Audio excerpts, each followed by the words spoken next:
Hello అందరికీ, welcome to my channel.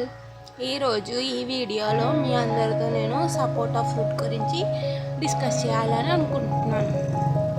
మీలో ఎంతమందికి సపోటా ఫ్రూట్ అంటే ఇష్టం? సపోటా ఫ్రూట్గా తినడం ఇష్టమా, లేదా జ్యూస్ చేసుకొని తాగడం ఇష్టమా, లేదా ఐస్ క్రీమ్ ఇష్టమా? కామెంట్ చేయండి. ఇంకా అసలు విషయానికి వస్తే, సపోటా ఫ్రూట్ గురించి నాకు తెలియని చాలా విషయాలు నేను తెలుసుకున్నాను. అవన్నీ మీతో చెప్పడానికి ఈ వీడియోలో మీ ముందుకు వచ్చేసాను. సమ్మర్ అనగానే మనం ఫ్రూట్స్ ఎక్కువగా ఎందుకు తింటాం?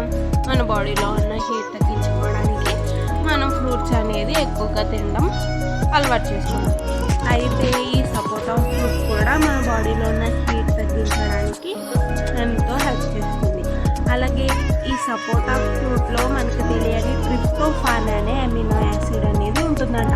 ఆ అమినో యాసిడ్ మన మనసుకు కలిగించే ఆందోళన తగ్గించడంలో చాలా హెల్ప్ చేస్తుందంట. అలాగే దీన్ని తినడం వల్ల నిద్ర సమస్యలు కూడా తగ్గుతాయంట. ఈ విషయం మీలో ఎంతమందికి తెలుసు? మీకు ఇంకో విషయం తెలుసా? మన ఆడవాళ్ళందరూ ఏజ్ తక్కువగా కనబడాలని ఎంతో ఆశపడుతూ ఉంటారు కదా. ఈ సపోటాలో ఏ అలాగే సి విటమిన్లు మరియు యాంటీ ఆక్సిడెంట్లు ఉండడం వల్ల మన చర్మానికి ఎంతో కాంతిని అందించి మనలో వృద్ధాప్య లక్షణాలను తగ్గించే గుణాలు ఈ సపోటా ఫ్రూట్లో ఉన్నాయంట. మీకు తెలుసా ఈ విషయం?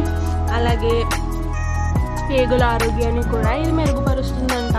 అలాగే ఈ సపోటా ఫ్రూట్ ఎముకలలో బలాన్ని పెంచి మనకెంతో శక్తినిస్తుందంట. ఈ విషయాలన్నీ నేను కొత్తగా తెలుసుకున్నాను. మీలో ఎంతమందికి ఈ విషయాలన్నీ తెలుసో కామెంట్ చేయండి.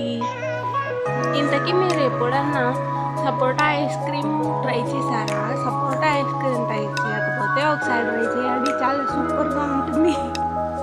ఇంకా సపోటా గురించి మనకు తెలియని విషయాలు ఎన్నో ఉన్నాయి, తెలుసా మీకు? అలాగే ఈ సపోటాలో సహజమైన చక్కెరలతో పాటు ఫైటోన్యూట్రియంట్లు ఉండడం వల్ల హార్మోన్లు సమతుల్యంగా పనిచేయడానికి ముఖ్యంగా మహిళలకి ఎంతో ఉపయోగపడుతుందంట. మీలో ఇప్పుడు అందరికీ తెలిసిన విషయం, మన ఫుడ్ హ్యాబిట్స్ వల్ల ఇప్పుడు ఏజ్తో సంబంధం లేకుండా గ్యాస్ ప్రాబ్లం అనేది అందరిలో కామన్ ప్రాబ్లంగా మారిపోయింది. కానీ ఈ సమ్మర్లో దొరికే సపోటా ఫ్రూట్ తినడం వల్ల ఇందులో అధికంగా ఫైబర్ ఉండడం వల్ల ఇది మన కడుపులో ఉన్న గ్యాస్ సమస్యని తగ్గించడంలో కూడా చాలా హెల్ప్ చేస్తుందంట. ఇంకా ఈ సపోటా ఫ్రూట్లో ఐరన్ శాతం కూడా చాలా అధికంగా ఉంటుందంట. దీన్ని తినడం వల్ల ఎవరికైనా రక్తహీనత ఉంటే అది తగ్గడంలో కూడా చాలా హెల్ప్ చేస్తుందంట. ఇంకా ఇందులో కాల్షియం, ఫాస్ఫరస్, ఇంకా ఐరన్ చాలా ఎక్కువగా ఉంటాయంట. ఇంకా ఈ సపోటాలో పొటాషియం అధికంగా ఉంటుందంట. ఈ సపోటా ఫ్రూట్ తినడం వల్ల రక్తపోటు అంటే బీపీ సమస్యలు, గుండె ఆరోగ్యాన్ని కూడా కాపాడుతుందంట. కానీ ఈ సపోటా పండుని ఎంత మితంగా తింటే అంత మంచిది. ఏదైనా ఫ్రూట్ మనకు దొరికింది కదా అని ఎక్కువగా తింటే అది కూడా మనకి ప్రాబ్లం అవుతుంది. ఏదైనా అతిగా తినడం వల్ల మనం ప్రాబ్లంలో పడడం మాత్రం తప్పదు. ఈ సపోటా ఫ్రూట్ కూడా అధికంగా తినడం వల్ల జీర్ణ సంబంధిత సమస్యలు మనకి వస్తాయంట. అలాగే ఈ సమ్మర్లో చాలా ఫ్రూట్స్ మనకి దొరుకుతూ ఉంటాయి మార్కెట్లో.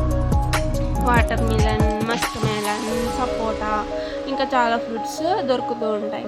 బట్ జ్యూస్ చేసుకొని, ఐస్ క్రీమ్ చేసుకొని మనకు నచ్చిన విధంగా తింటూ ఉంటాం.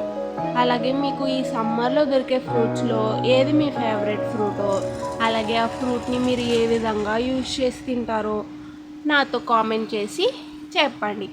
Thank you. ఛానల్ సబ్స్క్రైబ్ చేసుకోవడం మాత్రం మర్చిపోకండి.